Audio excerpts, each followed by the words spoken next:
So bahagian terakhir untuk chapter 4 aromatic compounds adalah 4.3 iaitu chemical properties of benzene. Jadi di sini kita boleh tengok ada 4 tindak balas yang melibatkan benzene.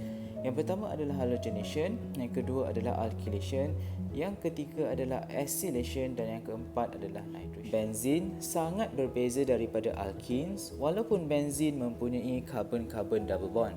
Ini adalah disebabkan oleh stability of the pi electron system yang akan terganggu sekiranya benzene mengalami tindak balas addition ataupun penambahan.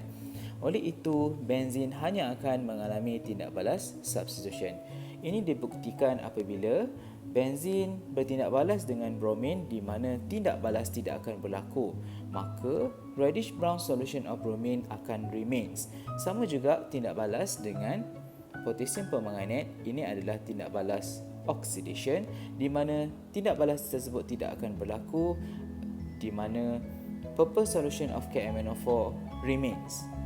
Untuk tindak balas penambahan dengan hydrogen gas dengan kehadiran nikel sebagai catalyst, tindak balas akan berlaku cuma pada suhu dan tekanan yang sangat tinggi.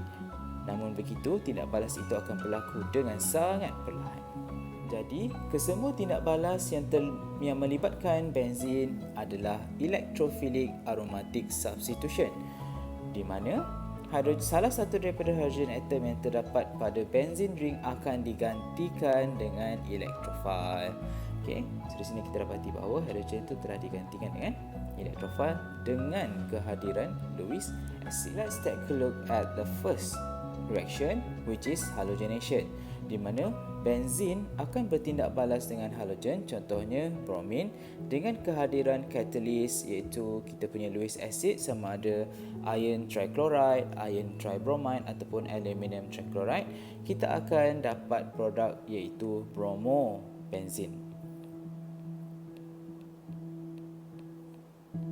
Salah satu daripada hidrogen telah digantikan dengan bromine dan kita akan dapat hasilkan byproduct iaitu hydrogen bromide. The second reaction is Friedel-Crafts alkylation, di mana benzene akan bertindak balas dengan haloalkane dengan kehadiran iron trichloride sebagai catalyst. Di sini apa yang berlaku? Salah satu daripada hidrogen akan menggantikan tempat klorin yang terdapat daripada kita punya haloalkanes dan akan membentuk alkyl benzene. Serta kita punya byproduct iaitu hydrogen chloride, bergantung kepada which kind of living group is here. The third reaction is Friedel-Crafts alkylation, di mana kita tindak balaskan benzene dengan acyl halides dengan kehadiran Lewis acid sebagai catalyst. Salah satu daripada hidrogen yang terdapat pada benzene ring akan menggantikan tempat klorin yang berada pada kita punya acyl halide. Ini adalah acyl halide ataupun acyl chloride. Dan produknya kita akan dapat seperti ini, di mana ini adalah keton. Serta byproduct adalah hydrogen chloride. Manakala the last reaction with benzene is nitration, di mana kita akan tindak balaskan benzene dengan concentrated nitric acid dan juga concentrated H2SO4 pada suhu 50 hingga 55 darjah Celsius. Apa yang berlaku adalah salah satu daripada hidrogen yang terdapat pada benzene ring akan digantikan dengan nitro group menghasilkan nitrobenzene. Di sini kita akan dapati bahawa pale yellow oil formed, iaitu karakteristik kepada nitrobenzene yang mempunyai bau seperti buah almond.